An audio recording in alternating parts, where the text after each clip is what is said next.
Okay, well, it's time for another update on our ag commodity trade here on a busy Tuesday. We have seen some whipsaw take place in the markets already. And let's go ahead and dive into our quotes provided by bar chart, shall we? Let's go to this corn board here and take a look at December. I'll go with that since September is probably not too far from delivery now. I think most of your volume has rolled out. And December corn is now 5 3/4 lower at 476 3/4. It was roughly about an hour ago where the market just had a terrific fall all of a sudden after holding its own at the open. So it was kind of weird how much the grain markets fell apart. The December down 5 1/4 right now, so that would put us about 8 cents off of our overnight high on that one. Now, if you look at soybean trade, soybeans, you have November now trading 19 1/4 lower. We started out higher on the day, and now we're at 13.42 1/2. Holy smokes, we're only one tick from our low of the day now. And that would put us about 31 cents off of our overnight high. Man, that has given up all kinds of ground here this morning. In the wheat market in Chicago, December down 3 at 622 1/2. That's a penny and a quarter from our low of the day. That's off of its overnight high by nearly 15 cents now. In Kansas City, kind of the same thing going on. December down 3 3/4 at 744 1/2. Had a high of 756 1/2. Now on Minneapolis wheat today, we'll go with the December spring wheat. We're down 7 1/2 at 791 1/2. When we came on the air this morning, it was over $8, and now we're at 791 3/4. Well, the cotton market has hung on to gains here so far today, and it's pushing upward. December now at 84.62 per pound. That would be up 91 points. It got as high as 84.91, but it's much closer to the high of the day than it is the low. We're now, over 100 points off of our earlier low. I have Brian Hoops on the line here to chat with us about what's going on in our market action today. And he's the president of Midwest Market Solutions. There he is right there in the nice, balmy conditions in Missouri there, Springfield, Missouri. All right, so did you hear anything about what caused the grain markets to fall apart there at roughly about 9 o'clock or 9:15 this morning Central Time? Good morning, Marlon. It's very balmy outside, but I'm inside where it's air conditioned, so no complaints here.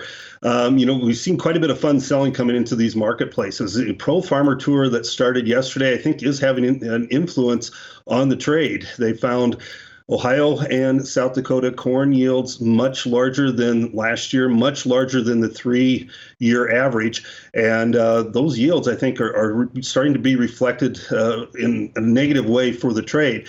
Also, we're looking at going through Nebraska right now. And granted, some of these lands are irrigated, but there's reports of 200 to 209 on irrigated land in Nebraska. There's also some talk about 200 to 170 to 200, let's say, on non-irrigated areas in Nebraska. So there is, just enough here, I think, that we're seeing in the early stages to maybe contradict what the USDA crop progress and conditions report has said week after week, that these conditions are really disappointing. Maybe we're finding that these late season rains are helping the corn and soybean crops more than anticipated, at least in the areas that they've gone through so far. All right. So what do you do with a market like this? A lot of folks are, from what I understand, hauling grain to town, what they have left of the old crop. But if you have any unsold grain from last year, I mean, what do? You've had so many chances already to sell at a pretty good price. Yeah, that's exactly right. Unfortunately, a lot of those opportunities in the corn market are past and probably won't be coming back here anytime in the near future. Demand has picked up a little bit, but it's below the $5 mark. I think if we bump our heads above $5, that demand starts to go away and disappear once again. Soybeans have had a big rally here just as of Sunday night when they gapped higher on the opening. That was almost nearly perfect 62% retracement of their last rally. So there's better opportunities in soybeans if you have some left over from last year to make some sales. But I'm afraid as we get into or closer to harvest, some basis levels are going to be weakened in a lot of areas, especially if you're in an area where there isn't a lot of demand for corn. We've heard some really poor basis as far as wheat goes out of the winter wheat and now the spring wheat contracts, some 70 plus basis like in parts of Montana and parts of North Dakota where spring wheat just don't have much of a demand for it at this time. Well, and then we heard the stories that Silvecon has raised their estimates on what their wheat production will be, and I still have to wonder how much Ukrainian grain they're counting in that. I don't know, but anyway, that's a big question mark. It's a big propaganda arm there, too. We'll come back in just a moment. We'll talk about our livestock trade, see what's going on a Tuesday with Brian Hoops. Well, we're back with you, and we are talking with Brian Hoops, president of Midwest Market Solutions. Let's turn our focus over to the livestock trade and see what's going on there. Well, here again, the cattle market, the cattle complex, after having a big rally yesterday, they are giving it all back today and maybe then some. October live cattle are now down $1.27 at $178.60. December down $1.22 at $183.07. That's off of its earlier high by almost $1.50 right now. In the feeders, after the corn market really dropped off of its earlier highs this morning, well, the feeder cattle, they benefited a little bit, but they had been much lower than this at one point. The September contract now at $249.47.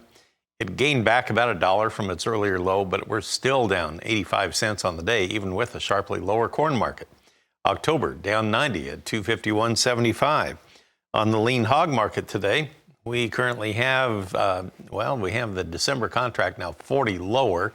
We're at 73.32, exactly $1 off of our earlier low this morning.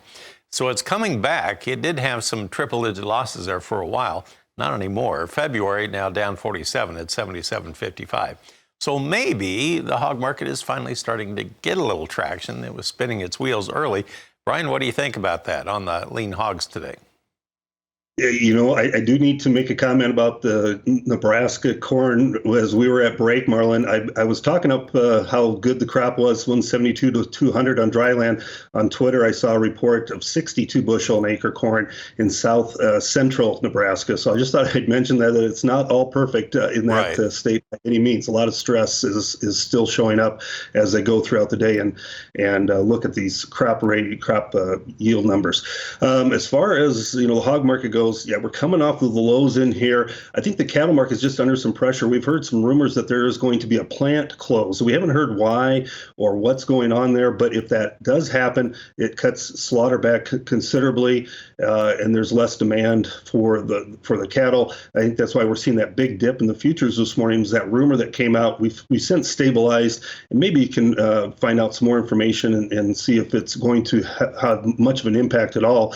Otherwise, the cutouts were down last night in the beef market.